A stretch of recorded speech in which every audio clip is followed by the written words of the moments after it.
કે તમે ખાસ કે જરા તો અમને પણ લાભ મળે એટલે અમને યુટ્યુબથી કેવી રીતે મોકલી શકાય. 28મા વર્ષે આત્મસિદ્ધિ લખી ત્યાર પહેલા એમને આ પત્ર લખેલો છે અને સૂત્રાત્મક સિદ્ધાંતની રીતે એમને શરૂ કર્યું છે કે સુજ્ઞ ભાઈ શ્રી મોહનલાલ પ્રત્યે શ્રી ડર્બન પત્ર એક મળ્યું છે. જેમ જેમ ઉપાધિનો ત્યાગ થાય તેમ તેમ સમાધિ સુખ પ્રગટે છે. સિદ્ધાંત ત્રિકાળ સિદ્ધાંત પૂર્વાપર અવિરોધ. અહીંયા હોય કે મહાવિદ્ય ક્ષેત્ર હોય કે ગમે ત્યાં જેમ જેમ તમે ઉપાધિનો ત્યાગ કરો તેમ તેમ સમાધિ સુખ પ્રગટે. સીધી જ વાત છે. હવે બોલો આ કોને લખેલું? આ ગાંધીજીને. શા માટે લખેલું? ખરેખર આપણે વિચાર કરીએ આ પત્ર કોને લખ્યો છે? ગાંધીજીને કોને લખ્યો છે? આપણને લખ્યો છે. ખરેખર એક પત્ર એવી રીતે વાંચવા કે આપણને જ લખેલું છે. ભલે એમ કહેવાય કે ગાંધીજીને લખેલો છે આ તે, પણ જો આપણને કે મને જ આ બોધ આપી રહ્યા છે એવો વિચાર કરીને તમે જો આ પત્રનો ચિંતન મનન કરો તો જ એમાંથી આપણને કંઈક મળશે. બાકી કૃપાળુદેવે મોહનદાસભાઈને લખ્યું છે, આપણે શું લેવા દેવા? મોહનદાસભાઈને જે કરવું હોય એ કરે, હું તો મારા ધંધામાં વ્યસ્ત છે. એમ કરીએ તો આપણું ત્રણ લોકમાં કલ્યાણ થાય નહીં. આપણને જ લખેલો છે જેમ જેમ તું ઉપાધિનો ત્યાગ કરીશ તેમ તેમ સમાધિ સુખ છે. તું એમ માનતો હોય કે હું ઉપાધિ ચાલુ રાખો અને હું ઘણો હોશિયાર છું, હું એક સાથે 10 ધંધા કરી શકું છું, એક બાજુ રિયલ એસ્ટેટનું કરી શકું છું, બીજી બાજુ સ્ટોક માર્કેટનું કરી શકું છું, એવી જ રીતે હું થોડું આ ધર્મનું પણ કરીશ એક બિઝનેસની રીતે. અને આ બધે પથારો બધી ઉપાધિ ચાલુ રાખીશ અને સાથે ધર્મ પણ કરીશ. કૃપાળદેવ અહીંયા કહે છે કે આવો 3 કાળ 3 લોકો બની જશે કે જ્યાં સુધી તને ઉપાધિ છે ત્યાં સુધી તને સમાધિ સુખની પ્રાપ્તિ છે નહીં. તો ઉપાધિ કોને કહેવી? આ પત્રના એક શબ્દ કૃપાળદેવે કદી પણ એક પણ શબ્દ વિના પ્રયોજન લખેલો નથી. 2 શબ્દથી જો સમજાવી શકતા તો ત્રીજો શબ્દ કૃપાળદેવ લખે નહીં. એટલી એમની વિચક્ષણ, એટલું એમને જ્ઞાનનો ક્ષય સમજો. તો આપણે ઉપાધિ કોને કહેવી? થોડો વિચાર કરીએ આપણે. જો તમે ડિક્શનરીમાં જોશો તો બહુ સીધી વ્યાખ્યા કરી છે કે ઉપાધિ એટલે જંજાળ, લગ્ન, કુટુંબ અને ધંધાની પંચાત વોરી લીધી. જરૂરિયાત કરતા જેટલી તમે વધારે પંચાત વોર એ ઉપાધિમાં જાય. એટલે બહુ સાચા અર્થમાં વિચાર કરીએ તો રોટી, કપડાં, મકાન જે બેરલી નીડેડ નેસેસિટી, એનાથી ઉપરાંત જે કંઈ તમે કરો થોડું વધારે કમાવા માટે, થોડું સેવિંગ એકાઉન્ટ વધારવા માટે, નાનું ઘર છે ને મોટું ઘર લેવા માટે, થોડુંક જરા સમાજમાં મારું જરા સ્ટાન્ડર્ડ થાય, એ તમે જે કંઈ આ જીવન જરૂરિયાતની પ્રાથમિક જરૂરિયાત ઉપરાંતનું તમે જે કંઈ કરો એ ઉપાધિમાં જાય. ઉપાધિની પરમાર્થની દ્રષ્ટિએ વિચાર કરો તો એની વ્યાખ્યા પછી જુદી થઈ જાય છે. બહુ સરસ છે. અને કૃપાળદેવે જ લખેલું છે કે અંતરંગ અધ્યાસ જે આપણને પરમાસુખ બુદ્ધિ છે એ અંતરંગ અધ્યાસને લઈને, પરમાસુખ બુદ્ધિને લઈને પર સંબંધીના સંકલ્પ વિકલ્પ જે આપણને સમય ચાલતા રહેતા હોય છે એનું નામ ઉપાધિ. જો કેટલી સરસ વ્યાખ્યા કરી છે. તમે કોબા આવીને 30 વર્ષ રહો કે દેવલાલી રહો કે કોઈ પણ બીજા આશ્રમમાં રહો, તમે બધું છોડી દીધું હોય, પણ કૃપાળદેવ એ કહે છે કે ત્યાં બધું છોડી દીધું એટલે તારી ઉપાધિ ત્યાં છોડી દીધી ને તને સમાધિ સુખ થશે એમ નથી. જો તારા મનમાં સંકલ્પ વિકલ્પની વિચારધારા ચાલુ રહે છે પર સંબંધીની, તો સમજજે કે તે બધું છોડીને તું ગમે ત્યાં કોઈ પણ આશ્રમમાં જઈને રહ્યો હોય તો પણ તારી સાથે ઉપાધિ એટલી જ છે કે જેટલી પહેલા હતી. એટલે આપણે મુમુક્ષ જીવે આ વ્યાખ્યા પકડવાની છે કે ભાઈ પર સંબંધીના વિકલ્પો જે આપણા મનની અંદર ચાલ્યા જ કરતા હોય છે, સારું ખરાબ, મારું તારું, ઠીક અઠીક, આમ થયું તો સારું હતું, તેમ થયું તો સારું હતું, મોદી આટલા વખતે આવ્યો છે, 2 વર્ષ થયા છે પણ હજી કંઈ આમ જોઈએ એવું કંઈ કર્યું નથી. આમ જાણે કે મોદીને સલાહ આપતો હોય એવી રીતે બધા વિચારો કરે અને બેઠા બધા આવું ખોદકામ કર્યા જ કરે. આને ખોદકામ કહેવાય. અને એ ખોદકામ કરે છે એ જ તારી ઉપાધિ છે. અને એ ઉપાધિને લઈને તને સમાધિ સુખની પ્રાપ્તિ થવાની નથી. પત્રાંક 386 બહુ જ કૃપાળુદેવ એટલી સરસ 2 લીટીનો પત્ર છે. તમે વિચાર કરશો તો જણાશે કે આ કૃપાળુદેવની વિચક્ષણતા કેવી છે.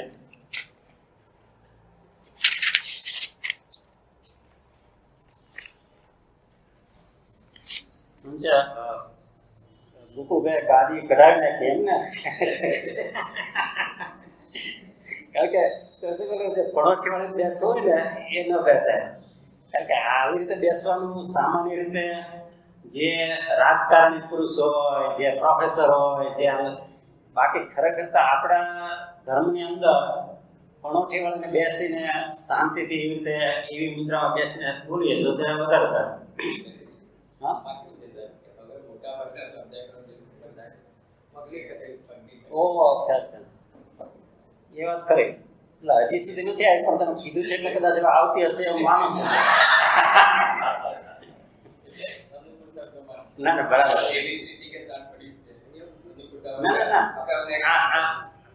અમે બરાબર ફાવે છે, પણ એમાં શું થાય કે આ જરાક વચ્ચે ન હોય ને તો જો 2 લીટીનો પત્ર છે. પત્રો પ્રાપ્ત થયેલ છે. પત્રાંક 386. અત્ર ઉપાધિ નામે પ્રારબ્ધ ઉદયપણે છે. ઉપાધિને વિશે વિક્ષેપ રહિતપણે વર્તવું એ અત્યંત વિકટ છે. જો કેટલી સરસ વાત કરી. ઉપાધિને વિશે તમે એક બાજુ ઉપાધિ લો અને બીજી બાજુ વિક્ષેપ રહિત ઉપયોગની ચંચળતા ન રહેવી એ કે અત્યંત વિકટ છે. હવે જ્યારે ઉપાધિ એમ કે અત્યંત વિકટ છે તો આપણા માટે તો અસંભવિત છે. એમ જ સમજી લેવું કે આવા મહાપુરુષને પણ જો એમ લાગતું હોય કે અત્યંત વિકટ છે તો બીજા બધાની તો વાત કરવી બહુ દૂર છે. વિક્ષેપ રહિત એટલે આપણો ઉપયોગ જે છે એ ચિત્તની ચંચળતા જે છે ને એ ચંચળતા આપણને અંતર્મુખ થવા દેતી નથી. અને એ ચંચળતાને લઈને પરના વિકલ્પો આવ્યા જ કરે છે. અને જેમ જેમ ઉપાધિ વધારે એમ ચંચળતા વધારે. કારણ કે તમે જો અમેરિકાની અંદર અત્યારે એમ કહેવાય છે લગભગ 100 જેટલી યુનિવર્સિટીમાં 2 મિલિયન એટલે 20 લાખ અમેરિકન લોકો આ TM ટ્રાન્સેન્ડેન્ટલ મેડિટેશન જે મહર્ષિએ જે શરૂ કર્યું એ કરે છે અને એનો લાભ લે છે. પણ વિચાર કરો કે એ શા માટે લે છે. જો આ હેતુ તમારો જુદો હોય ને તો તમારી ચિત્તની એકાગ્રતા થાય, પણ કેમ છતાંય આત્મશુદ્ધિ ન થાય. આ બહુ માર્મિક વાત સમજવા જેવી છે. બધા એક્ઝિક્યુટિવ મેનેજર્સ હાઈ લેવલના બધા TM લે છે ટ્રાન્સેન્ડેન્ટલ મેડિટેશન. તો શું કે મન થોડું ફોકસ રહે અને એને લઈને જે એક્ઝિક્યુટિવ વાઇસ પ્રેસિડેન્ટ થયા ગયું હોય તો 2 વસ્તુને બધા 3 વસ્તુ 4 વસ્તુ બધી કેટલી વસ્તુને હેન્ડલ કરી શકે એવું કરી શકે. આખો ધ્યેય જુદો છે. એકાગ્રતા એમની આપણા કરતા વધારે હોય, પણ ધ્યેય આત્માને પામવાનું નથી. ધ્યેય શું છે કે ભાઈ હું જે કંઈ આ બધું બિઝનેસ કરું છું, આ મારું જે નેમ ફેમ ને રેકોગ્નિશન છે એની અંદર થોડો હું આગળ વધું. અને એને આપણા શાસ્ત્રમાં કયું ધ્યાન કીધું છે? બગલાનું ધ્યાન. ખરેખર કેટલું હોય છે એકાગ્રપણે આમ ચાંચ નાખીને આમ એવી રીતે કે મુનિઓને ધ્યાન ન હોય એવું ધ્યાન બગલાને હોય છે એમ લખેલું છે બોલો શાસ્ત્રમાં. અને ત્યાં જ એને નજર હોય અને જેવી માછલી પસાર થાય અને ફરાક દઈને સમજાય એવી એકાગ્રતા હોવા છતાં પણ એ જીવ નરકગામી બને છે. કારણ કે હેતુ આખો જુદો છે. અને હેતુ જ્યાં જુદો હોય હેતુ પ્રમાણે ધ્યેય પ્રમાણે લક્ષ્ય તમે કયું બાંધ્યું છે એ પ્રમાણે તમને એનું ફળ મળે છે.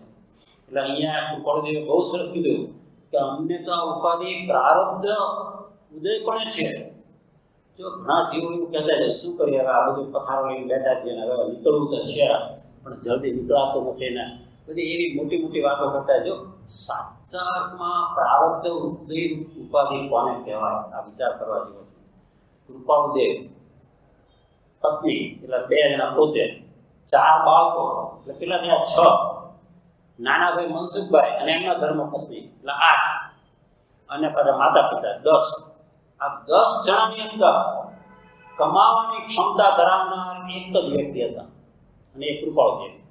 મનસુખભાઈમાં એવી નિવડ નથી કે આ 10 જણાને ખરેખર કમાઈને ભરણ પોષણ.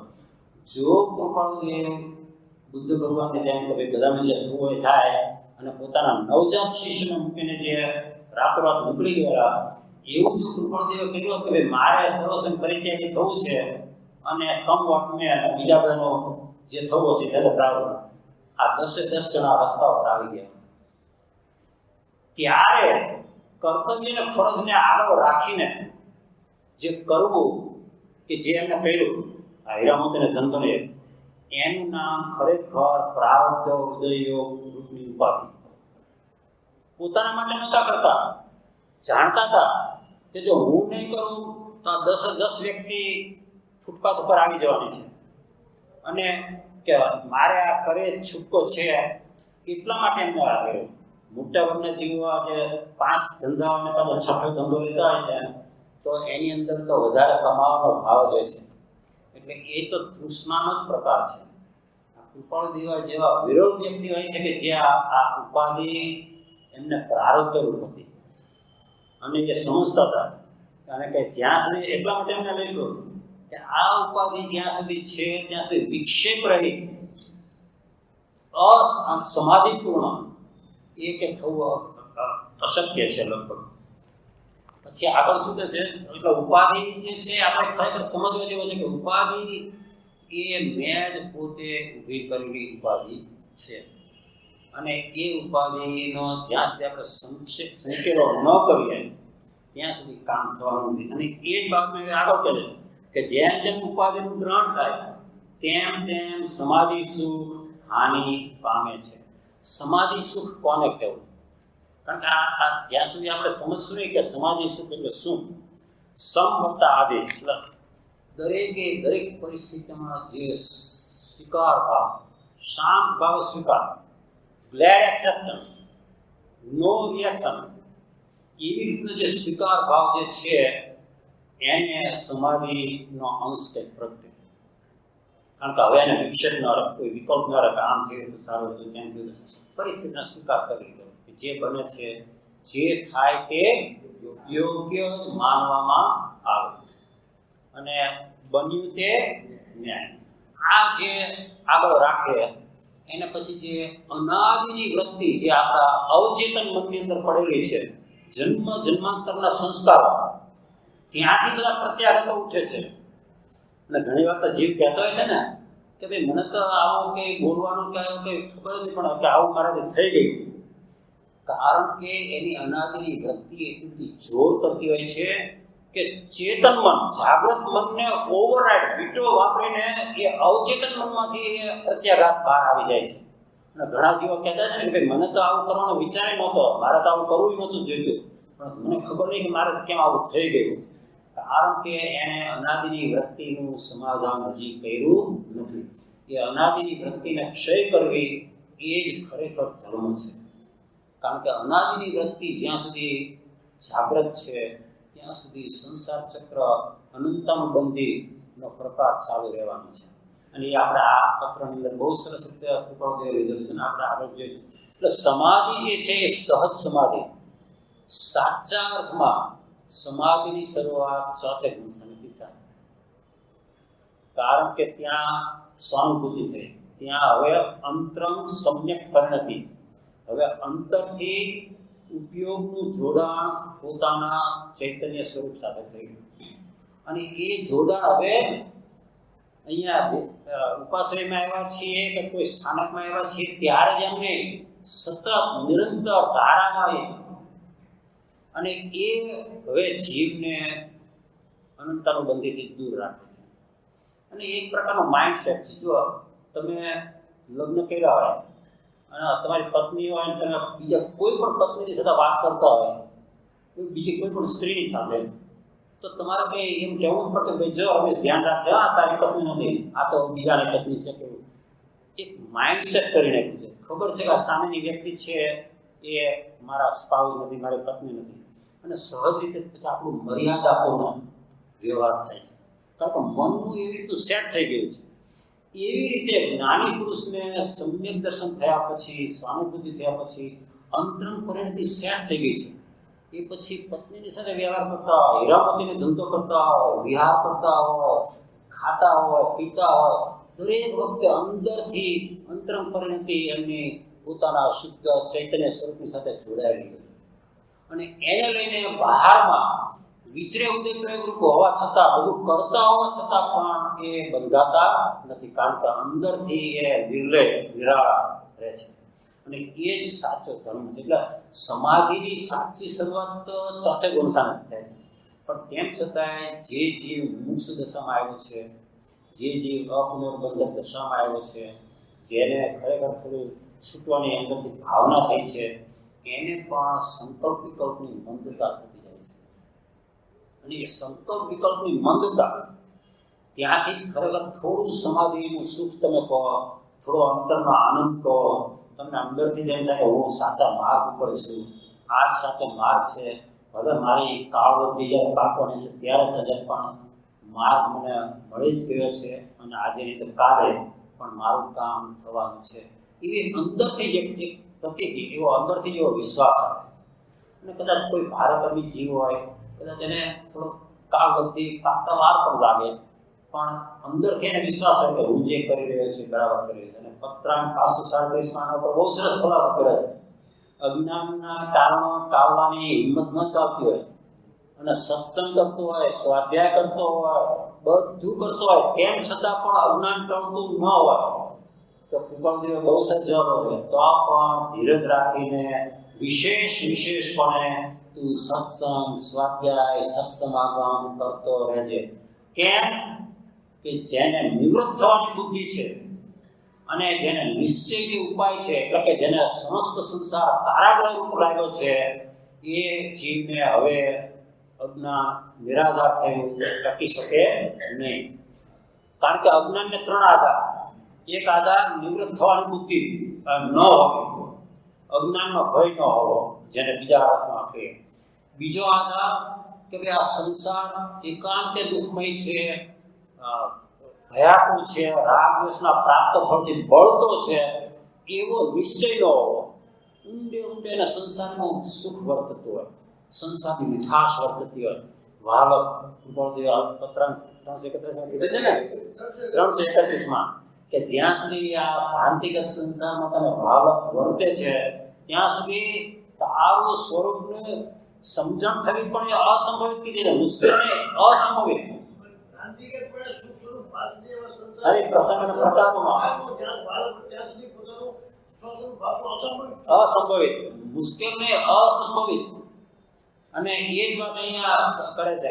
એટલે જીવે આ બે નિર્ણય તો કરવા જ રહ્યા. જો આપણે આપણી જાતને મુમુક્ષુ દશામાં માનતા હોઈએ, જો આપણને સમાધિ સુખનું થોડી ઘણી પણ ઈચ્છા હોય અંદરથી, તો વિચાર કરો કે કૃપાળદેવે જે આ પતિ પત્રમ તો જેને કહે ને કે પરિવેશનનો પત્ર જેમ કહેવાય, કે તમે એટલો સરસ પત્ર છે પત્રાંક 537. અને જેને હજી અજ્ઞાનનો ભય નથી. આપણે ગયા વખતે વાત લીધેલી કે સામાન્ય જીવોને 7 ભય હોય. બધા જે કીધા ને અકસ્માત ભય ને, આલોકનો ભય ને, પરલોકનો ભય ને, વેદના ભય ને, અરક્ષા ભય ને, ગુપ્ત ભય ને. વિચારવાન જીવને એકમાત્ર અજ્ઞાનનો ભય હોય. કારણ કે એને હવે સમજે છે કે આ 7 ભય છે તો દેહાશ્રિત છે, દેહને લગતા છે. પણ આ અજ્ઞાનનો ભય છે એને તો એક દેહને મારશે, કદાચ કઈ અકસ્માત થયો ને કઈ પણ એવું, પણ આ અજ્ઞાન મને જન્માંતર મારશે, ભવ મને હેરાન કરશે. એટલે વિચારવાની દશામાં જે આવ્યો હોય, મુમુક્ષુ દશામાં જે આવ્યો હોય, એને તો અજ્ઞાનનો ભય જ ખટકે કે મારું અજ્ઞાન મારે ક્યારે નિવૃત્ત થાય. અને એના માટેના જ એના પ્રયત્નો હોય.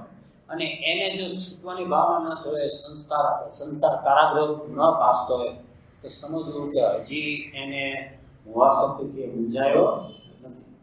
મોહાશક્તિથી મૂંઝાયો હોય એને સંસાર કારાગૃહ જેવો લાગે ને લાગે, એ એનું લક્ષણ છે. એટલે કોઈ એમ કે ભાઈ અમે મોહાશક્તિથી મૂંઝાયા છીએ ને અમે હવે તો સોનગઢ કે અહીંયા કે ત્યાં જે છે બધું છોડી દીધું છે, એ તે છોડી દીધું એટલે તું મોહાશક્તિથી મૂંઝાયો એમ નથી. અંદરથી તને એમ થવું જોઈએ કે આ સંસાર એકાંતે દુઃખમય છે. પત્ની કયામાં હોય, પુત્રો કયામાં હોય, પુણ્યકર્મનો ઉદય હોય, તો તબિયતની સુખાકારી હોય, સમાજની અંદર 5 માણસોમાં તમે પૂજાતા હોય, તમને પૂછીને કામ થતા હોય, એવી તમારી સ્ટેટસ હોય, તેમ છતાં પણ એ જીવને એમ થવું જોઈએ કે આમાં મને ક્યાંય વાસ્તવિક સુખ દેખાતું નથી. એ જ્યાં સુધી એને ન થાય એને અંતર્દાહ કીધો. જો વિચારવાન જીવને જ અંતર્દાહ પકડાય. કારણ કે પ્રતિકૂળ સંજોગોમાં તો બધાને સંસાર ખારો લાગે છે, કારણ કે એ વખતે તો પોતાનું કંઈ ચાલતું નથી. એટલે પ્રતિકૂળ સંજોગોમાં જે તું જરા બકરી જેવો થઈ જાય છે એનાથી કામ નથી થતું. પણ અનુકૂળ સંજોગોમાં જ્યારે બધું તારું ધાર્યું થતું હોય ત્યારે તને એમ થવું જોઈએ કે ભાઈ આની અંદર પણ મને હજી કઈ વાસ્તવિક સુખ દેખાતું નથી. અંતરનો દાહ એ વખતે પકડાવો જોઈએ કે હજી મારી અંતરની અપૂર્વ શાંતિ મને ભેગાતી નથી. અને એ વિચારવાન જીવને જ પકડાય. એટલે આ સમાધિ સુખ જે છે એ કૃપાળુજી જો બીજી જગ્યાએ બહુ સરસ વ્યાખ્યા કરી છે કે દ્રવ્યાનુયોગનું ફળ સર્વભાવથી વિરામ પામવાનો સંયમ છે. અને એ જ સમાધિનું રહસ્ય છે. પાછા કૃપાળુજી પાછા કહે છે એટલે જો દ્રવ્યાનુયોગ સમજવાનું કેટલું જરૂરી છે. અને એટલા માટે કૃપાળુજીએ 506માં બહુ સરસ રીતે સમજાવ્યું કે ભાઈ તને દ્રવ્યાનુયોગનો અધિકારી તું ક્યારે થઈશ? તું એમ માનતો હોય કે હું આ શાસ્ત્ર વાંચી લીધા અને બુદ્ધિનો ક્ષયક્ષમ છે એટલે હું દ્રવ્યાનુયોગનો અધિકારી થઈ ગયો, એમ નથી. જો તને હજી ઉપદેશ બોધ મળ્યો નથી, જો તને સંસાર એકાંતે દુઃખમય લાગતો નથી, તો જો તને છૂટવાની ભાવના થઈ નથી, જો તે 12 ભાવનાઓને ચિંતવા મને અનુપ્રેક્ષા કરી નથી, તો સમજજે કે તને ઉપદેશ બોધ મળ્યો નથી. અને ઉપદેશ બોધ નથી થયો તો તું દ્રવ્યાનુયોગને પામવાને અધિકારી પણ નથી. બહુ સ્પષ્ટ કૃપાળુજીએ આમ સિદ્ધાંતની રીતે મૂકી દીધું છે કે તું સીધા દ્રવ્યાનુયોગના બધા શાસ્ત્રો લઈને બેસી જાય અને કદાચ તારો બુદ્ધિનો ક્ષયક્ષમ હોય ને તું બધું દ્રવ્યાનુગ પર્યાય શું, ઉત્પાદન ધ્રુવયુક્તમ સત્ય શું, જ્ઞાન ભાવ શું, ભાવ્ય ભાવ શું, આ બધું હું સમજું છું અને બીજાને સમજાવી શકું છું અને હવે મને દ્રવ્યાનુયોગ બરાબર પચી ગયો છે, તો તું બ્રહ્મા છે. દ્રવ્યાનુયોગને પચાવવો સહેલો એટલા માટે કૃપાળુજીએ કીધું કે જ્યાં સુધી ઉપદેશ બોધ મળશે નહીં ત્યાં સુધી તારી બુદ્ધિનું વિપર્યાસપણું જવાનું નથી. ઉપદેશ બોધ ફળીએ જ બુદ્ધિનું વિપર્યાસપણું રૂપાંતરણ થઈને સદબુદ્ધિમાં પરિણમે છે. અને એ સદબુદ્ધિ હવે દ્રવ્યાનુયોગને સમજવાને અધિકારી છે. હવે એ સદબુદ્ધિના ઠેકાણા ન હોય અને બુદ્ધિનું વિપર્યાસ પણ હોય, મારી ઈચ્છા પણ થાય, હું જે કહું છું એમ જ થાય, અને સ્વચ્છંદતા કદાગ્રહ મતાગ્રહ, કારણ કે આ 5 ગ્રહ નડે છે. આપણે ગયા વાત કરેલી આ બધા મંગળ ને શનિ ને એ તો કોઈ નડતા નથી બચારા. એ તો બધા આકાશમાં શાંતિથી જ્યાં છે ત્યાં બેઠા છે. અને આપણે જે પોતે મતિ કલ્પના જે ઉભા કરે છે 5 ગ્રહ, કયા ગ્રહ? મતાગ્રહ, કદાગ્રહ, હઠાગ્રહ, પૂર્વગ્રહ અને દુરાગ્રહ. આ 5 ગ્રહ પોતે જ પોતાની મતિ કલ્પનાએ ઉભા કર્યા છે અને અનાદિથી એને એનું પોષણ કર્યું છે, એને પુષ્ટિ કરી છે. અને એ જે છે એ જ એને મિથ્યાત્વની ગાંઠ કીધી છે. અનંતની બંધીની જે ચોકડી કીધી છે ને, જે 4 ચોકડી, જે પહેલા એ ચોકડી જોઈ છે એ ત્યાં હડાગાંઠ જે આપણે બાંધી છે, જે આપણે પોતે જ બાંધી છે. કોઈ એમ માનતું હોય કે આપણે શું કરીએ, ભારે કર્મ ઉદય છે, અરે બરખુદાર કઈ કર્મો કે બેઠા બેઠા કે અમારા મનોરમને હેરાન કરે છે, આને નથી હેરાન કરવાના, આમ કરું છું, એ કઈ ઉપર બેઠા બેઠા કઈ નક્કી ન કરે. ઓલો ટોસ તો કોઈન, અને જો હેડ પડે તો મનોરભાઈને હેરાન કરવાના, અને ટેલ પડે તો ચંદ્રકાંતભાઈને હેરાન કરવાના, એવું કોઈ છે નહીં. તારી પોતાના કર્મના બંધ પ્રમાણે, તારી પોતાની અંતરંગ જે તારો ભાવ મોહ જે છે એ પ્રમાણે, તારા પોતાના દર્શન મોહના પ્રમાણે તને બધો કર્મ બંધ થાય છે. તું જ તારા ભાગ્યનો વિધાતા છે, તું જ તારું ભાગ્ય લખે છે. છઠ્ઠી ઘડીએ છઠ્ઠી દિવસ આવે છે લખે છે બધું કહે છે, તો એક રૂપક તરીકે છે. બાકી ખરેખર તો તું જ તારું પોતાનું ભાગ્ય લઈને આવેલો છે.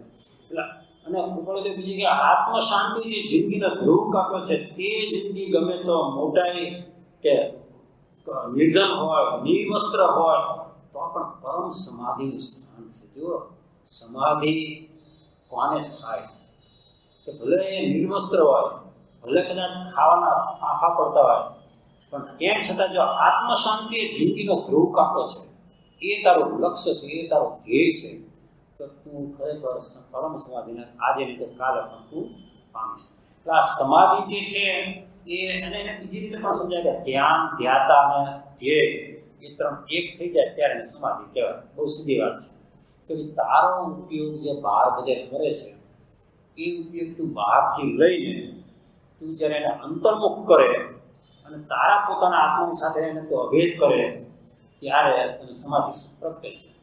આટલી સીધી વાત છે. અને કૃપાળદેવે અહીંયા એને સિદ્ધાંત પણ કહી દીધું છે કે જ્યાં સુધી તો આ સમાધિ સુખ નહીં, જ્યાં સુધી અને એટલું ઉપાધિ ઓછી નહીં કરે ત્યાં સુધી તારું કામ થવાનું નથી. અને ઉપાધિ એટલે તમે બહારના ધંધા વિધાય નહીં, તમે કોઈનો નિંદા કરો એ પણ ઉપાધિ, તમે ગોસિપિંગ કરો એ પણ ઉપાધિ, તમે ખોટી ખોટી પંચાયત કરો એ પણ ઉપાધિ, બધું ઉપાધિમાં જાય. અપ્રયોજનભૂત વસ્તુઓમાં પોતાના ઉપયોગને ભમાવવો એ ઉપાધિનું લક્ષણ છે. અપ્રયોજનભૂત વસ્તુને છોડી દેતું, જેનાથી જે કામ તારે જવું નથી એના મેપ ને નકશા ને બધું ભેગું કરવાનો અર્થ શું છે? જ્યાં તારે જવું જ નથી કે અહીંયાથી આવી રીતે જવાય ને વચ્ચે આમ આવે ત્યારે પણ તારે એ કામ જવું જ ન હોય તો પછી તું સુપરા પંચાયત કરે છે. એવી જ રીતે તું પ્રયોજનભૂત વસ્તુ જે છે એને જ પકડ, અપ્રયોજનભૂત વસ્તુને છોડી દે તો જ તારું કામ થશે. આજે વિજ્ઞાને પણ કબૂલ કર્યું કે જીવનની અંદર મોટા ભાગના સામાન્ય જીવો એક દિવસની અંદર 20,000 વિકલ્પ કરતા હોય છે. 20,000 સામાન્ય જીવ, જે તરંગી હોય એ તો એની તો વાત પાછી જુદી. અને એ 20,000 માંથી લગભગ 19,900 જેટલા વિકલ્પો હશે, બધા અપ્રયોજનભૂત. થોડા વિકલ્પો હશે, થોડા પ્રયોજનભૂત, પણ એ પણ ક્યાં પ્રયોજનભૂત? તો આ દેહને ટકાવી રાખવા માટે આહારનો વિકલ્પ આવ્યો, આહાર નિહાર માટે કંઈ બાથરૂમમાં જવાનો વિકલ્પ આવ્યો, એ પણ આત્મા સંબંધીના વિકલ્પ તો વિરલા જીવ, જે વિચારવાન જીવ હોય, મુમુક્ષુ જીવ હોય, જે મોહાશક્તિથી મૂંઝાય હોય, એને એમ થાય કે ભાઈ આ બધું હું કરું છું શેના માટે? એને એમ થાય કે હું કોણ છું, ક્યાંથી થયો, શું સ્વરૂપ છે મારું. એનો જ્યાં સુધી વિચાર નથી આવતો ત્યાં સુધી તારો એકડો થવાનો નથી. એ એકડાની અંદર પણ જે મીંડું જે છે એ મીંડું એ 5 પ્રશ્નના ચિંતન રૂપે કૃપાળદેવે કીધું છે. કારણ કે તમારા એકડો કરવો હોય તો પહેલા મીંડું કરવું પડે, પછી આમ કરવું પડે.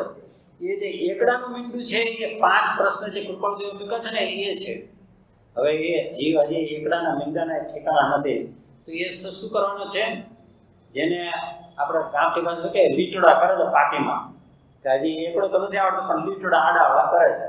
એ જીવ પોતે આખી જિંદગીમાં આના રત્ન ચિંતામણી એવો આ મન મેળવો હોવા છતાં પણ એ કોડીના મૂલે વેચાઈ જાય છે. અને જે આ બધું ભેગું કરે છે એ બધો જે ઠાઠની રાખ થવાની છે, બધું મૂકીને આંખ બંધ થવાની છે, બધું અહીંયા પડ્યું રહેવાનું છે. જેની પાછળ આખી જિંદગી દોડ મૂકી તો બધું અહીંયા પડ્યું રહેવાનું છે. એક પણ વસ્તુ તારી સાથે આવવાની નથી. અને આ જ્યાં સુધી જીવને નહીં સમજાય ને ત્યાં સુધી એ જે સાથે નથી આવવાનું ને એની પાછળ દોડ કરે છે. એ જ્યાં જેવું સમજાશે ને એટલે એને ખ્યાલ આવશે કે ભાઈ આ બધી દોડ. અને એ દોડમાં શા માટે વ્યર્થ કીધી છે કૃપાળદેવે? તમે દોડ વધારે કરો છો એટલે તમને મળે છે. કયા કારણે મળે છે તમને? પુણ્ય કર્મના ઉદયને લઈને મળે છે. કોઈ એમ માનતો હોય કે મેં આ ગધેડાની જેમ કામ કર્યું, દિવસના 16 કલાક કામ કરતો હતો, શનિ રવિ પણ જઈને ઉભો રહેતો હતો, અને મારી હોશિયારીથી મેં આટલું હાર્ડવર્ક કર્યું અને બુદ્ધિ વાપરીને મેં આ પૈસા ભેગા કર્યા છે, તો એ તો હજી કર્મ સિદ્ધાંતનો એકડો પણ છે. તો ભાઈ ત્યાં તો આ પૂર્વએ જે કંઈક થોડું ઘણું પુણ્ય કરેલું એ પુણ્યના ફળ રૂપે તને મળે છે. અને તું કાગનું બેસવું અને દાળનું પડવું અને તું એમ માને છે કે મેં આ બધી દોડાદોડી કરી અને એને લઈને મને મળ્યું છે, એ તારો વહેમ છે, ભ્રમ છે. અને એને લઈને તારું સમાધિ સુખ અટકી પડે છે. કૃપાળદેવ એનાથી આગળનું જે વાક્ય કહે છે તો આપણે બધાએ ખૂબ વિચાર કરવાનો છે. વિચાર કરીએ તો આ વાત પ્રત્યક્ષ અનુભવ રૂપ થાય છે. આટલી જ વાત કહું, જેમ જેમ ઉપાધિ ઓછી કરો તેમ તેમ સમાધિ સુખ, અને જેમ જેમ ઉપાધિ વધે તેમ તેમ સમાધિ સુખની હાનિ. કે તમે આના ઉપર વિચાર કરશો તો પ્રત્યક્ષ અનુભવ વિચારથી અનુભવ ઉપર તમે આવી જાઓ, એવી આખો માર્ગ વિચારનો છે. અને વાણિયા તો કે કૃપાળુજી તમે તો બહુ સારી વાત કરી. અમે વાણિયા તો જન્મીએ ત્યાંથી વિચારને છોડતા નથી. વિચાર વિચાર વિચાર. અરે અમે તો મૃત્યુના કાળે પણ વિચાર કરીએ છીએ. અમે તો દિવસ જિંદગીની વાત કરે છે. પેલા શેઠની વાત આવે છે ને, મરણ અત્યારે પડ્યા છે, મગન ક્યાં છે ને એ તો દવા લેવા ગયો છે, છગન ક્યાં છે ને એ તો તમારા માટે આ લાવે છે ને, અને ઓલો ક્યાં છે તો એ પગ દાબે છે. તો કે તો પછી દુકાને કોણ ગયું છે? તે જવાબ, હવે જે જીવ કલાક 2 કલાકની અંદર દેહને છોડવાનો છે એ જીવ બોલો વિચાર કરે છે, પણ શેનો વિચાર કરે છે? પોતાની દુકાનનો વિચાર કરે છે કે આ 3 દીકરા અહીંયા છે તો પછી આ દુકાન કોણ સંભાળે છે? આવી રીતે જે વિચાર કરવાની વાત છે એ વિચાર કરવાની વાત નથી કૃપાળદેવ કહેતા. યમ દેવતા આવ્યો હોય કે શેઠના ઘરે કોઈ નોક કર્યું એટલે શેઠે ગભરાતા બારણું ખોલ્યું તો જોયું તો યમ દેવતા. તો એમને શાંતિ થઈ કે હાશ, કે કેમ? તો મને તેમ કે ઇન્કમ ટેક્સની રેડ આવી છે. બરાબર, યમ દેવતાને એને બીક નથી લાગતી, ઇન્કમ ટેક્સની રેડની એને ચિંતા વધારે છે. બોલો વિચાર કરો તમે ખરેખર. અને ત્રીજા શેઠ તો બેઠા હતા આરામથી, ગાદી કે ખુરશી જે બેઠા હતા. અને યમ દેવતા આવ્યા અને આને એમ થયું કે ક્યાં અત્યારે આવ્યા, હજી ઘણું કામ છે. અને વિચાર કર્યો કે તમે બેસો, તમે આટલા બધા થાકીને આવ્યા છો, હું જરા ચા બનાવું છું, તમે શાંતિથી પીવો અને પછી. તો એમ દેતા કીધું ભલે. અને આને ચામાં થોડુંક નાખી દીધું એટલે એમ દેવતા જરા 2 કલાક જરા ધ્યાનમાં સુઈ ગયા.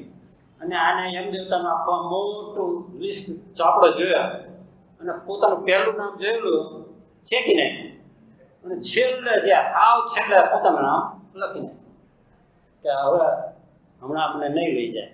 આમ એમ દેવતા ઉઠ્યા, આમ કે હો બહુ સ્ફૂર્તિ, સરસ સ્ફૂર્તિ આવી ગઈ કે શેઠે તમારો તો મારા પર બહુ ઉપકાર ખરેખર, કે કોઈએ મને આવી ચા પીરાવીને આવી શાંતિથી 2 કલાક એમ કરાવી કે હું પણ તમે મારા માટે આટલું કરજો, હું પણ તમારા માટે કરીશ. કે હું તમને જે પહેલા પિકઅપ કરવાનો હતો ને એના બદલે હું તમને હવે આ 20 છેલ્લેથી શરૂ કરીશ, એટલે તમને પછી છેલ્લે પિકઅપ થશે. એટલે કે હું અહીંયા નીચેથી છેલ્લેથી પિકઅપ કરીશ. તો છેલ્લે કોનું નામ હતું અને કોણે લખ્યું હતું? પોતે.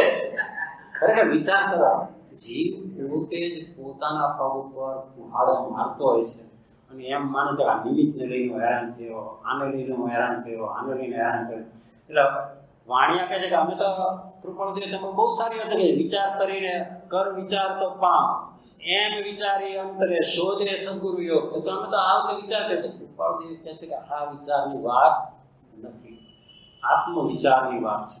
જે વિચાર તને અંતર્મુખ લઈ જાય, જે વિચાર તને બાહ્યમાંથી નિવૃત્ત કરીને અંતર બાજુ વાળે, એ આત્મવિચારની વાત કરીએ છીએ. તો એ આત્મવિચાર કેમ થતો નથી? આપણને ખરેખર એવું થવું છે કે આ કેમ આપણને આત્મવિચાર થતો નથી? તો જો કૃપાળદેવ આ બીજા વાક્યની અંદર બહુ જ સરસ લખ્યું છે, જો કંઈ પણ સંસારના પદાર્થોનો વિચાર કરવામાં આવે. બહુ સીધી કૃપાળદેવે ગુજરાતીમાં આપણી પોતાની માતૃભાષામાં લખ્યું છે ને, તો ઘણીવાર લોકોને બહુ એનો મહાત્મ્ય નથી આવતું. હમણાં અર્ધમાગધીમાં કે સંસ્કૃતમાં લખ્યું હોય ને અને પોતાને કંઈ સમજાતું ન હોય ને તેમ લાગે કે ના કંઈક ગહન વાત લખી છે. બાકી ખરેખર આની અંદર જે લખ્યું છે ને એ જો વિચાર કરશો તો સમજાશે કે ઘણા શાસ્ત્રનો સાર માખણ કાઢીને નવનીત રૂપે આ વાક્ય મૂક્યું છે એમ સમજો. જો કંઈ પણ આ સંસારના પદાર્થોનો વિચાર કરવામાં આવે તો તે પ્રત્યે વૈરાગ્ય આવ્યા વિના રહે નહીં. કૃપાળદેવે આપણને ગેરંટી આપી છે કે તું જો આ સંસારના પદાર્થોનો કંઈક વિચાર કરીશ તો તને વૈરાગ્ય પ્રગટશે જ. તારે એના માટે ઉપવાસ એકાસના કે કંઈ કરવાની જરૂર નથી. એટલે એ ન કરવા એમ કહેવાનો ભાવ નથી, પણ એમ કે તું એ કરીશ એટલે તને વૈરાગ્ય આવશે, તું આ છોડી દઈશ એટલે તને વૈરાગ્ય આવશે એમ નહીં. તું આ પદાર્થોનો વિચાર કર તો તને ખરેખર કંઈક વૈરાગ્ય પ્રગટશે. કેમ? તો પછી કારણ પણ આપ્યું. કેમ કે માત્ર જો પાછો જો માત્ર અવિચારે કરીને તેમાં મોહ બુદ્ધિ રહે છે. આ વિચાર કરવો એટલે શું અને અવિચાર એટલે શું? ખરેખર કારણ કે વિચાર એટલે આપણે આત્મવિચાર. આત્મવિચાર એટલે શું? કારણ કે પછી એમ પેલા વાક્યો બધા બોલીને આત્મ ભાવના ભાવતા જીવ લહે કેવળ જ્ઞાન રહે. એમ કે એ કોઈ સૂત્ર બોલીને કઈ એ આત્મવિચાર નથી. અને અહીંયા કૃપાળુદેવથી માંડીને ઇવન ગુરુદેવ કાનજી સ્વામીએ બહુ જ સરસ વાત કરી છે કે તારી પર્યાયની સ્વતંત્રતાનો સ્વીકાર, ત્યાં તારી કશાયની મંદતા ત્યાં થઈ જાય. કારણ કે આપણે શું કરીએ છીએ કે જે કે પર્યાયો જે કે આપણા જીવનમાં બને છે ને, આપણે હંમેશા પરદોષ લેવું છે. આને આમ કર્યું એટલે હું હેરાન થઈ રહ્યો છું, આની સાથે મેં બિઝનેસ કર્યો ને એને મને નવરાયો, આમ થયું એટલે મને આમ થયું. એટલે આપણે હંમેશા બીજાના જ વાંક શોધીએ છીએ. અને કૃપાળદેવ કહે છે કે જો તારી પર્યાયનો તું જ અધિષ્ઠાતા છે, નિમિત્ત માત્ર કિંચિત કર છે, નિમિત્ત કંઈ કરતું નથી. ભલે નિમિત્તની હાજરી હોવી અનિવાર્ય છે, એટલે નિમિત્તનો અપલાપ નથી, પણ નિમિત્ત કંઈ કરી દે છે એમ નથી. એવી જ રીતે ઉદય પ્રસંગ પણ કંઈ કરી દે છે એમ નથી. તારા ઘરના કુટુંબના પરિવારો કંઈ કરી દે છે એમ પણ નથી. અરે કાનજી સ્વામી તો ત્યાં સુધી કહે છે નિશ્ચયની અપેક્ષા કે તારા દ્રવ્ય ગુણ પણ એમાં કંઈ ન કરી શકે, કારણ કે એ તો ત્રિકાળ શુદ્ધ છે. તારા દ્રવ્ય ગુણ તો ત્રિકાળ શુદ્ધ છે, એ તો નિરપેક્ષ છે. તારી પર્યાયનો તું જ સ્વતંત્ર, તું જ એનો અધિષ્ઠાતા છે. તારા જીવનમાં તારા પરિણામ જે કંઈ થાય છે એના માટે તું સંપૂર્ણપણે જવાબદાર છે. એમ જો તારા પરિણામની તું જવાબદારી સ્વીકારે તો સમજજે કે તારી કશાયની વાસ્તવિક મંદતા થઈ ગઈ. કારણ કે કશાયની મંદતા બે પ્રકારે થાય. એક આપણે જે રૂઢિગત બધાને કહીએ કે જો ક્રોધ ન કરતો, ક્રોધ કરીએ તો પાપ કર્મ બંધાય, નરકમાં જઈએ, આ તે. આપણે અમે નાના હતા ત્યારે કે જો આપણે નાના તોફાની હોય ને તો બેનને કે મારતા કરતા હોય કે તું તો કે જો તું બેનને મારીશ ને તો હાથમાં કાંટા આવશે. અને આપણે પછી એને લઈને ન કરીએ. આ એવી બધી જે રૂઢિગત પ્રણાલિકાનો સ્વીકાર કરીને જે જીવે પોતે થોડા કશાયને મંદ કર્યા છે ને, અહીંયા જ્ઞાની પુરુષ કહે છે કે એ તારી વાસ્તવિક મંદતા નથી. કારણ કે ત્યાં સમજણનો એકડો નથી. એ તો ત્યાં કીધું છે કે કીડી પર પગ ન મૂકવો, આમ કરી તો પાપ થાય, આમ કરી તો નરકમાં જઈએ, નરકની બીકે, મૃત્યુની બીકે, આલોકમાં સુખની ઈચ્છાથી, પરલોકના સુખની ઈચ્છાથી તું કરે, એનાથી ખરેખર તારી કશાયની મંદતા ભલે બહારથી દેખાતી હોય પણ એ મંદતા કશાયની કઈ રીતે થઈ છે એનું પ્રદર્શન અટકી ગયું. પેલા કશાયનું મૂળ અંદર એમને રહ્યું, પણ જે બહાર જે એની અભિવ્યક્તિ થતી હતી, તરત ગુસ્સો આવી જતો હતો, બોલે, એના બદલે હવે એ નથી બોલતો, પણ એને એનું દમન કર્યું છે. જો વિચાર કરજો, આ દમન જે છે એ વિચારવા જેવું છે. એને લઈને કશાયની મંદતા નથી આવતી. એ વખતે તમે શાંત થઈ ગયા, દમન કર્યું છે, પણ અંદર એ કશાયનું બીજ તો એમને રહ્યું. એટલે આ ભવમાં તો પછીના ભવમાં તો 20 ભવ પછી તો લાખ ભવ પછી પણ એમાંથી પાછું કશાયની ઉત્પત્તિ થવાની છે. અને અહીંયા જ્ઞાન કહે તારી પર્યાયની જવાબદારી તું સ્વીકાર. તારા દોષે તને બંધન છે, કોઈ પર નિમિત્તેમાં તારા બંધન માટે જવાબદાર નથી. અને પહેલા જ કૃપાળદેવ શરૂઆતમાં કીધું કે તારા દોષે તને બંધન છે. અને તારો દોષ કેટલો મૂળભૂત કીધી છે. અને કાનજી સ્વામી તો એના પર ખૂબ, કાનજી સ્વામીએ 9000 જેટલા પ્રવચન કર્યા છે. એમાંથી 6000થી વધારે પ્રવચન અંદર કૃપાળદેવના વચનામૃતનો, એમના અપૂર્વ અવસરના, બધા જીનવર કહે છે જ્ઞાન અને ભવ્ય જીવન, બધા મૂળ માર્ગ સાંભળો જીવનો બધાનો ઉલ્લેખ એની શાખ આપીને કર્યું છે. કે શ્રીમદજીએ પણ આમ કહ્યું છે. જ્યારે તમે સમયસર પર પ્રવચન કરતા હોય ત્યારે તમે એમ ન કહી શકો કે આ મારા ગામની ઘાટણ છે ને એ પણ આમ કહેતું હતું. એ વખતે તમારે એ જીનેશ્વર ભગવંતની વાણીની સામે ઉભા રહી શકે એવા સત્પુરુષના સાક્ષી તમે આપો તો લોકો માને. અને કૃપા કાનજી સ્વામીએ બીજા કોઈ કરતા સૌથી વધારે સાથ આપી હોય અને ઉલ્લેખ કર્યો હોય તો આ કૃપાળદેવના વચનામૃતનો અને એના કાવ્યનો છે. સૌથી વધારે બહુમાન ખરેખર કર્યું હોય સાધાર્થમાં તે કાનજી સ્વામીએ કર્યું છે કૃપાળદેવ ખરેખર. અને એને બહાર લાવનાર પણ જો વિચાર કરશો તો કાનજી સ્વામીને એની અંદર ઘણો ફાળો છે. તો આપણે વાત શું કરતા હતા કે કશાયની મંદતા આપણે કરવી છે. કશાયની મંદતા સમજણપૂર્વક તમે કરો કે મારા પરિણામનો જવાબદાર હું જ છું, મારા પરિણામ માટે નિમિત્ત જવાબદાર નથી, મારા પરિણામ માટે મારા કુટુંબ પરિવાર કે સમાજ જવાબદાર નથી. ભલે કદાચ સમાજે તમને ધુતકારા હોય, ભલે કદાચ પત્ની કયામાં ન હોય, ભલે પત્ની કદાચ કજિયાળી હોય, ગમી હોય, પણ તેમ છતાં એ બધા નિમિત્ત માત્ર છે અને હું જ મારા પોતાના પરિણામનો જવાબદાર છું. એમ જ્યારે તું સ્વીકાર કરીશ ત્યારે તારી ભાષાની વાસ્તવિક મંદતા થશે. એ વિચાર જે છે એ વિચારની વાત કૃપાળુદેવ કરે છે. વિચારે કરીને તું સમજીશ તો સમજાશે અને તને વૈરાગ્ય પ્રગટશે.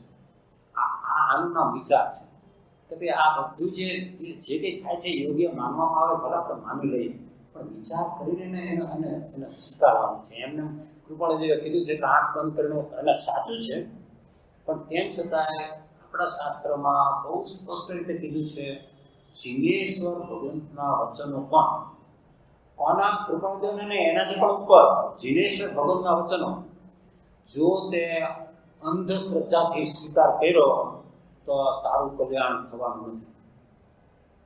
એ વિચાર કરીને, પરીક્ષા કરીને, આગમના આધારે, યુક્તિથી, બરાબર ગુરુના ઉપદેશથી તું એનો પરીક્ષા કરીને તું એનો સ્વીકાર કરો. હા, આમને જે કહ્યું છે એમ જ છે. અહીંયા બીજા જ્ઞાનીઓએ પણ આમ જ વાત કરી છે, અહીંયા પણ આ જ વાત કરી છે. એમ કરીને તું એનો સ્વીકાર કરીશ તો તને એનો અર્થ બેસશે. અને ટોડર બોલીએ તો ત્યાં સુધી લખ્યું છે કે જો તું અંધશ્રદ્ધાથી સ્વીકાર કરીશ તો તને એનું ભાવ ભાષણ નહીં થાય. અને ભાવ ભાષણ છે એ સ્વાનુભૂતિ પહેલાનો અનિવાર્ય સ્ટેપ છે. કોઈ એમ કે ભાઈ ભાવ ભાષણ થાય કે ન થાય, અમારે સીધું આત્માની અનુભૂતિ કરવી છે, એવું ત્રણ પહેલા ભાવ. અને ભાવ ભાષણ ક્યારે થાય કે તમે જો એના અર્થનો સ્વીકાર તમે પરીક્ષાથી, યુક્તિથી, આગમથી, બરાબર ગુરુના ઉપદેશથી તમે જો એને સાચા અર્થમાં સમજીને વિચારપૂર્વક જો તમે એને સ્વીકાર્યું છે તો જ તમે એનું ભાવ ભાષણ થશે. અને ભાવ ભાષણ થશે પછી જ અનુભૂતિ શક્ય છે. અને ભાવ ભાષણ એટલે બીજું કાંઈ નહીં, તમને અંદર ભણકાર આવે.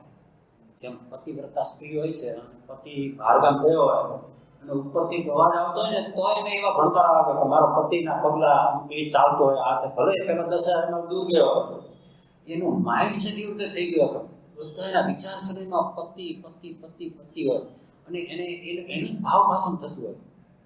એવી રીતે વિચારમાં જીવની દશા થવી જોઈએ અને ભાવ ભાષણ એવું થવું જોઈએ કે હું આત્મા છું, આ બધું તો થઈ રહ્યું છે, બધું કર્મના સિદ્ધાંત પ્રમાણે થઈ રહ્યું છે, હું તો સાક્ષી આત્મા, સાક્ષી ચેતના છું. આમ અંદરથી એનો ભણકાર આવવો જોઈએ. ત્યારે તને ભાવ ભાષણ થયું સમજશે. અને એ જો તને થયું તો આત્માની અનુભૂતિ દૂર નથી.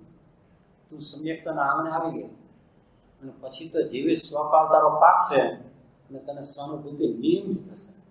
એટલે આ વિચારે કરીને જે વાત કરી છે એ ખૂબ સમજવાની જરૂર છે. તો અવિચાર કોને કહેવાય? કારણ કે જો આ વિચારની આપણે વાત કરીએ તો કારણ કે લોકો અવિચાર કોને કહેવાય ને એ પણ ખરેખર સમજતા નથી. એ એમ માનતા જાય અવિચાર એટલે કોઈને મારવું, કોઈનો ખરાબ ઈચ્છવું, આ તે એ પણ અવિચાર જ છે. એ કે અવિચાર નથી એમ નથી, પણ કેમ છતાં અવિચાર જે છે એ સ્વનું વિસ્મરણ જે છે ને, પોતાના આત્માને ભૂલી જવું, એ સૌથી મોટામાં મોટું અવિચારનું મૂળ છે. પોતાના દોષે જેમ તને બંધન છે, કારણ કે તું પોતે પોતાને ભૂલી ગયો. એ જે પોતે પોતાને ભૂલી જવું, સ્વનું વિસ્મરણ, એનું બીજું નામ પારિભાષિક શબ્દની અંદર અજ્ઞાન. જે સ્વરૂપ સમજ્યા વિના પામે દુઃખ અનંત. અને એ તું ભૂલી ગયો. અને શા માટે ભૂલી ગયો? કારણ છે એનું કે ભાઈ આત્મા કેવો છે? અરૂપી. અને એને જેનો સંયોગ થયો છે, સૌથી વધારે સંયોગ કોનો થયો છે? દેહનો થયો છે. Very good. ક્યાંથી? નિગોદથી માંડી 14મા ગુણસ્થાનના અંત સુધી શૈલેષીકરણ ન કરે ત્યાં સુધી, એ મનોજન કાયાને એ છોડે નહીં, 4 અઘાતી કર્મનો ત્યાગ ન કરે ત્યાં સુધી જીવને દેહ સાથેનો એક ક્ષેત્રાવકાશ સંબંધ છે. અને પોતે અરૂપી છે. અને ચર્મચક્ષુથી શું દેખાય છે? દેહ. અને કહે છે દેહ યોગથી ઉપજે, દેહ વિયોગે નાશ. અમને તો આ દેહ દેહથી જ ઉત્પન્ન થઈએ છીએ અને દેહથી સાથે જ અમે નાશ પામીએ છીએ, અથવા દેહ જ આત્મા અથવા ઇન્દ્રિય પ્રાણ, મિથ્યા જુદો માનવો નહીં જુદું એમ જાણ, તમને તો આ દેહ જ આત્મા અને એ રૂપી જે છે એને જે પોતાનું સ્વરૂપ માની લે છે. અને બધા જ્ઞાનીઓ યાદ નથી, આનંદ ગંજીએ પણ પેલો ચરમ નયન કરી માર્ગ જોવતા રે ભૂર્યો શયન સંસાર, અજીતનાથના સ્તવમાં લખ્યું છે ને આનંદ ગંજીએ, જે નયન કરી માર્ગ જોવીએ નયન તે દિવ્ય વિચાર. આ ચર્મચક્ષુથી તું જોવે છે ને, આપણે અત્યારે મને તમે બધા મારા જ્ઞાનમાં ઝળકો છો, તો બોલો મારી આંખ જોવે છે? આંખ નથી જોતી. જેમ કેમેરાના લેન્સ પર આપણે જોઈએ છીએ, પણ કેમેરાનો લેન્સ નથી જોતો, એ લેન્સની પાછળ જે છે એ જોવે છે, તો આંખ નથી જોતી. તો બોલો આંખ નથી જોતી તેની પાછળ જે બધા જ્ઞાન તંતુઓ છે જે બ્રેઇનને બધા સમાચાર પછી એ જોવે છે? તો કૃપાળ દિગ્ગજ એ પણ નથી જોતા. તો કે તો કઈ નહીં, તો બ્રેઇનને સમાચાર બધા મળે તો બ્રેઇન જોવે છે? તો કે બ્રેઇન પણ નથી જોતું, બ્રેઇન પણ પૂતગલ છે. તો કે ખરેખર કોણ જોવે છે? તો કે આ આંખને, આ તારા જ્ઞાનતંત્ર નર્વ્સને, તારા બ્રેઇનને, તારા આખા સમસ્ત દેહને જે ચેતનવંત કરે છે પોતાની ચૈતન્ય શક્તિથી, એ જોઈ રહ્યો છે. કોન્શિયસનેસ એ તારું પોતાનું જે શુદ્ધ આત્મ સ્વરૂપ જે છે, જેને લઈને આ દેહ અત્યારે હાલતો ચાલતો થયો છે, ખાતો પીતો ઉઠતો બેસતો થયો છે. બોલો નહીતર આમાંથી જેવા આત્મરામ નીકળી ગયા અને પછી તો કે હવે જલ્દી રમેશભાઈને કાઢો કે ભાઈ હવે ભલે ગમે એવું હોય, ભલે ગમે એટલા સારા હોય, પણ હવે આત્મરામ તો ગયા, હવે જલ્દી કાઢો. એ ચૈતન્ય તત્વ અંદર છે તો આ દેહની કિંમત છે. ચૈતન્ય તત્વ નથી એટલે આ દેહ, આઈન્સ્ટાઈન જેવો આઈન્સ્ટાઈન આખા વિશ્વને જેને હચમચાવી નાખ્યો, જેને થિયરી ઓફ રિલેટિવિટી લખી, એ પણ જ્યારે એને દેહ છોડી દે ને ત્યારે પછી એના બ્રેઇનમાંથી કોઈ એમ વિચાર કરે ને કે ભાઈ આની જે થિયરી ઓફ રિલેટિવિટી બધું જ્ઞાન છે ને, આપણે લેટ્સ એક્સટ્રેક્ટ ઇટ, પેલું ચીપ નાખીને કે એમાંથી લઈ લઈએ. ત્રણ લોકમાં બને નહીં. ગમે એવો બ્રેઇન સર્જન હોય અને એ દેહ છોડી દે અને પછી એમ માને કે એના બ્રેઇનમાં બધો આપણા ઓપરેશનનો બધો અનુભવ છે ને, લેટ્સ એક્સટ્રેક્ટ. એની કિંમત ક્યાં સુધી છે? જ્યાં સુધી અંદર ચૈતન્ય તત્વ છે ત્યાં સુધી. જો આ મનોભાઈ અમે આવતા હતા વાત કરતા હતા નિશ્ચયને વ્યવહારની, અને જીવ ખરેખર સમજતો નથી હોતો કે નિશ્ચયને વ્યવહારની સમતુલા કેવી રીતે જાળવવી. અને બહુ સ્પષ્ટ એક નાનું દ્રષ્ટાંત છે ને તો સમજાશે કે આપણે કેળા લેવા જઈએ છીએ, તો આપણે વાણિયાના દીકરા હોવા છતાં એને એમ નથી કહેતા કે જો હું તો કેળાનો ગર્ભ છે એ જ ખાવાનો છું, તો આ છાલ કાઢી નાખ અને મને ખાલી કેળાનો ગર્ભ આપણે એમ કહીએ છીએ. છાલને પણ આપણે કેળાની કિંમતને એની પ્રાઇસ ચૂકવી છે. એને એમ પણ નથી કહેતા કે જો તું આ 10 રૂપિયાનું એક આપે છે ને તો એમાંથી છાલના તું ખાલી ચારાના લે અને હું તને આના 6 રૂપિયા આપું, એમ પણ નથી. કેળા પણ એનું જે વજન જે ગર્ભનું છે એની જેવી રીતે આપણે એને કિંમત ચૂકવીએ છીએ. આ કેળાની છાલ જે છે એ છેવટે આપણે ફેંકી દેવાની છે, બરાબર ને? ખાવાના નથી. પણ તેમ છતાં તમે લીધા પછી ઘરે આવ્યા અને કે હવે આ કેળાની છાલ કાઢીને ખાયું કરો છો, તમે હજી રાખો છો.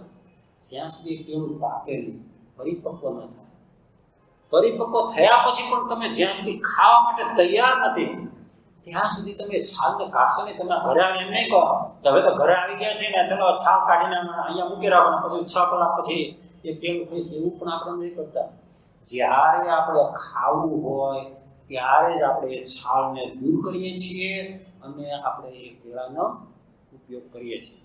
આ જે કેળાનો ગર્ભ જે છે એ નિશ્ચય, અને જે કેળાની છાલ જે છે એ વ્યવહાર. અને એ વ્યવહાર છે નિશ્ચયને સાચવે છે. જો તમે પહેલાથી છાલ કાઢી નાખો તો કેળું આખું બગડી જશે, નિશ્ચય પણ નહીં રહે. એટલા માટે કૃપાળથી કીધું કે બંને સાથ રહે. અને જ્યારે નિશ્ચયને પકડીને અંદર આત્મામાં અંતર્મુખ થવાનું હોય ત્યારે જ તારે વ્યવહારનો ત્યાગ કરવાનો છે, ત્યાર પહેલા નહીં. ત્યાં સુધી તું જ્યાં સુધી બાહ્ય ભૂમિકામાં છે ત્યાં સુધી વ્રત, તપ, જપ બધી ક્રિયા, કારણ કે હજી તો અંતર્મુખ થવા માટે જો તું હજી તારી ક્ષમતા ફેરતી નથી અને તું જો એ બધું છોડી દઈશ તો શુદ્ધની પ્રાપ્તિ નથી. તો પછી જો 3 ભાવ છે ત્યાં શુદ્ધ ભાવ, કાં તો શુભ ભાવ અને કાં તો અશુભ ભાવ. એટલે જો તું શુભને છોડી દઈશ તો જે શુદ્ધમાં જવાની તારી ક્ષમતા નથી, તો તું ક્યાં જઈશ? અશુભમાં જ જવાનો છે. અને આ નિશ્ચયાભાસી છે એ બધી મોટી મોટી વાતો કરીને શું કરતા હોય છે? અશુભમાં જ જતા હોય છે. કારણ કે શુભને છોડી દે તો આ તો બધું બંધનું કારણ છે, આ તો બધું હેય છે. તારી વાત 100% સાચી છે, હેય છે. પણ ક્યારે એને કહે કે બરખુરદાર તું નાવમાં બેસે ને પછી અધવચ્ચે પહોંચે ને તો છોડી દે, ત્યારે હોશિયાર થઈ જાય. ત્યારે નથી છોડતો નાવને. જો કે ના હું બીજે સામે કિનારે પહોંચીશ ને પછી જ છોડીશ. એને કહે કે જો તું પહેલેથી છોડી દેવાની વાત કરતો હોય તો હજી આ મધદરીએ નદીના સામે કિનારે પહોંચ્યા પહેલા વચ્ચે પહોંચી છે, છોડી દે. નહીં છોડે. વ્યવહારની અંદર એ પાકો છે, વ્યવહારમાં એ પાકો વાણિયો છે. પરમાર્થની અંદર એ ગલ્લા તલ્લા કરે છે. પરમાર્થમાં જ કે ભાઈ આ બધું તો હેય છે, આનાથી તો કર્મબંધ છે. ભલે શુભ પણ એ પણ સોનાની બેડી છે, આ અશુભ છે ભલે લોઢાની બેડી છે, એ તો છેવટે બંને બેડીને છોડવાની જ છે. અને એમ કરીને મોટી મોટી વાત કરીને નિશ્ચયના ઠેકાણા હોય નહીં. અને બંધ મોક્ષ છે કલ્પના, આખે વાણી માય વર્તે મોહાવેશમાં શુષ્ક જ્ઞાની તે કંઈ. એટલે જે અવિચાર જે છે એ તમે સ્વને જ્યારે તમે ભૂલી ગયા એટલે અવિચારની શરૂઆત થઈ ગઈ.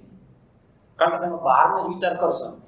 બીજી રીતે તમે વિચાર કરો કે કોઈ પણ દિવસ સુધી છે અવિચારને દેખત ભૂલી, આ આખો સંસાર દેખત ભૂલી છે. પરને દેખી, જ્ઞેયને દેખી, નાયકને ભૂલવું, એનું નામ દેખત ભૂલી. સીધી, બહુ સીધી વ્યાખ્યા છે ખરેખર. જ્ઞેયને જોઈને, જ્ઞેયને દેખી અને નાયકને ભૂલી જવું. જેવું મને આ બધું દેખાય ને તો મને આમ પ્રતિભાને ઓળખો છો, આમને ઓળખો છો, આમને ઓળખો છો, આ તરત જે જ્ઞેય મારા જ્ઞાન ઉપયોગમાં ઝળકે છે એ જ્ઞેયના જ વિકલ્પમાં હું ઊંચાઈ જાઉં છું. પણ જે જ્ઞેયો મારા જ્ઞાન ઉપયોગમાં ઝળકે છે એ જ્ઞાન ઉપયોગનું મને મહત્વ આવતું નથી. કૃપાળુદેવ અને બધા જ્ઞાનપુરુષ કહે છે કે ભાઈ તું એ જ્ઞેયને જાણે છે ને, જ્ઞેયનું તને મહત્વ આવે છે એના કરતાં જ્ઞેયને જાણનાર જે તારો જ્ઞાન ઉપયોગ છે એ જ્ઞેય પણ તારા જ્ઞાનની પ્રસિદ્ધિ કરે છે. ખ્યાલ આવ્યો તમને?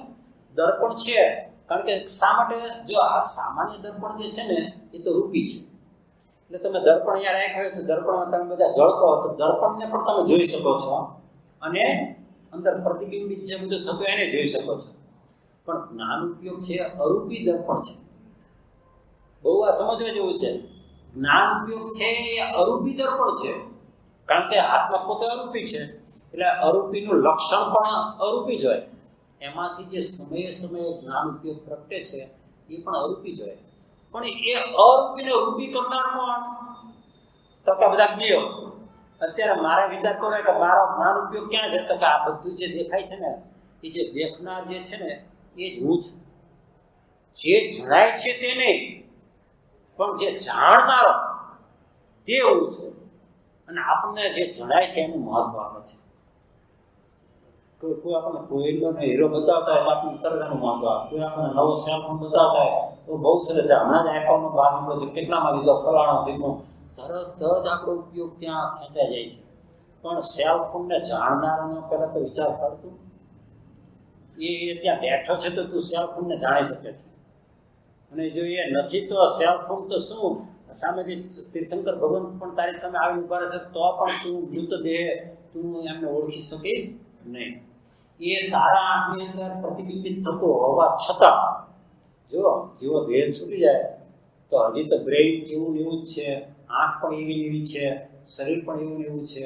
તેમ છતાં આંખ જોઈ શકતી નથી, બ્રેઇન વિચારી શકતું નથી, દેહ આહાર કરી શકતો નથી, પચાવી શકતો નથી. બધી ક્રિયા ઠપ થઈ જાય છે.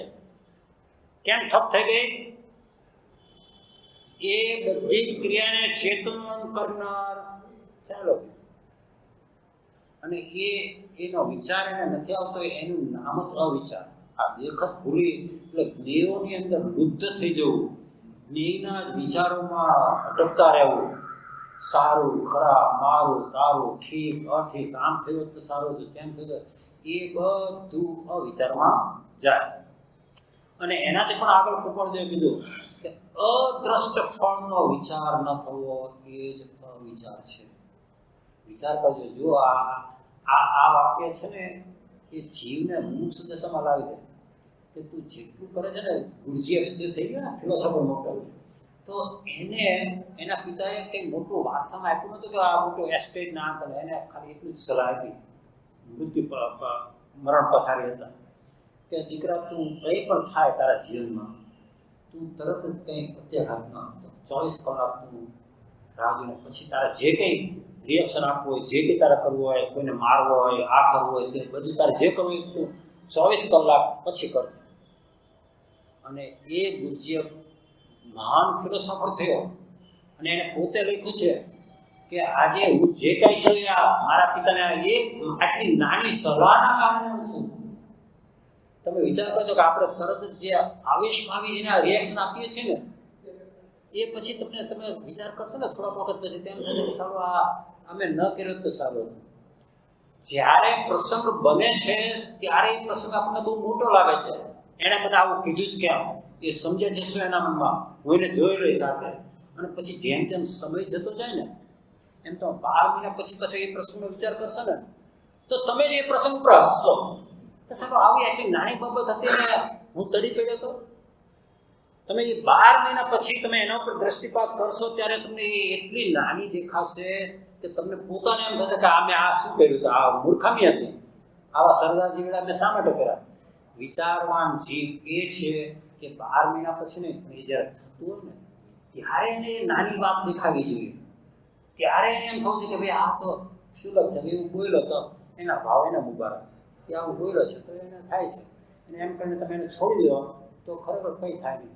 આપણે જે તડી પડીએ છીએ એ અનાદિની વૃત્તિને આધીન થઈ જઈએ છીએ, એને લઈને જીવ ખરેખર ખૂબ હેરાન થાય છે. આ પત્ર છે આપણે આ 3 દિવસ છે ને ચાલુ જ રાખશું. બહુ જ સરસ પત્ર છે. હજી મોહ બુદ્ધિ કોને કે આ તો હજી આપણે અવિચાર, કારણ કે કૃપાળદેવ શું કહે છે માત્ર અવિચારે કરી તેમાં મોહ બુદ્ધિ રહે છે. તો આ અવિચાર આને કીધું તો પછી મોહ બુદ્ધિ કોને કહેવી એ. અને પછી જે 6 પદ જે ભલે આત્મસિદ્ધિ પછી રહી ગઈ, પણ જે ગાંધીજીને ખરેખર એ 6 પદ, કેમ કે એ વિચારે કરીને સિદ્ધ થાય તો સમ્યક દર્શનની પ્રાપ્તિ થાય એવું સ્પષ્ટ એમને કહી દીધું છે. એના ઉપરનો વિચાર આપણે આવતીકાલે અને સોમવારે પણ કરીશું. મને એમ છે કંઈ પણ વચ્ચે કદાચ સવાલ એવું હોય તો વાંધો નથી, અને એન્ડ પર પણ કદાચ કોઈને સવાલ હોય તો ચોક્કસ કરજો. કારણ કે શંકા કંઈ પણ વિચાર જો અંદર થતું હોય અને એનું સમાધાન ન થાય તો પછી એ શંકાનો પીડો જે છે ને એ તમને બીજી વસ્તુ જે ગ્રહણ કરવી જોઈએ ને નહીં કરવા દે. આજે મને બેસતું નથી એટલે તરત જ ત્યાં ઓલો બ્લોક થઈ જાય. એટલે અને કદાચ કંઈ પણ પછી પણ વિચાર આવે ને તો આપણે શું કરીશું, જ્યારે હવે આવતીકાલે કરીએ ને ત્યારે પહેલાં 10 મિનિટ કદાચ કોઈએ કંઈ પણ આ બાબતમાં કંઈ વિચાર આવ્યો હોય, શંકા હોય કે હજી આ બરાબર બેસતું નથી, કે અહીંયા આમ કીધું છે તો અહીંયા આમ કીધું છે તો એ બંનેનું સમાધાન કેવી રીતે આપે, તો ચોક્કસ વિના સંકોચે લાવજો. કારણ કે તો જ પ્રશ્નનું સમાધાન થાય. આપણે અંતમાં લઈએ. મંત્રે મંત્રો સ્મરણ કરતો કાળ કાઢું હરેયા, જ્યાં ત્યાં જો પરગણી બોલ ગુરુ પરાયા, આત્મા માટે જીવન જીવવું લક્ષ્ય રાખી સદાય, પામું સાચો જીવન કરતો મોક્ષ માર્ગી થવાને, પામું સાચો જીવન કરતો મોક્ષ માર્ગી થવાને. સદગુરુ દેવ કી જય, પરમ કૃપાલુ દેવ કી જય, ત્રિલોકનાથ કી જય, સબ સંતન કી જય. કદાચ કાંઈ પણ આગમ વિરુદ્ધ બોલાયું હોય તો પર્યંત સિદ્ધ ભગવાનની સાક્ષીએ અને તમારા બધાની સાક્ષીએ મિચ્છામી દુક્કડમ. બધાને જય જિનેન્દ્ર, જય પ્રભુ. આવતીકાલે 9:30 થી 10 રહેશે ભરતી, 10 થી 11 સાહેબનું સ્વાધ્યાય રહેશે. ખરેખર આ 3 દિવસ અત્યારે જે આ પત્ર ચાલે 570 આ તો બાદમાં ગાંધીજી જેવા વિચક્ષણ માણસ કર્યો એની અંદર હમણાં જ આપણે તો નાટકનો મોલ ચાલે જેને પોતાનું જીવન કરી અને જે આ માર્ગે એટલે આપણે આ પત્ર બીજાને બી જો તેને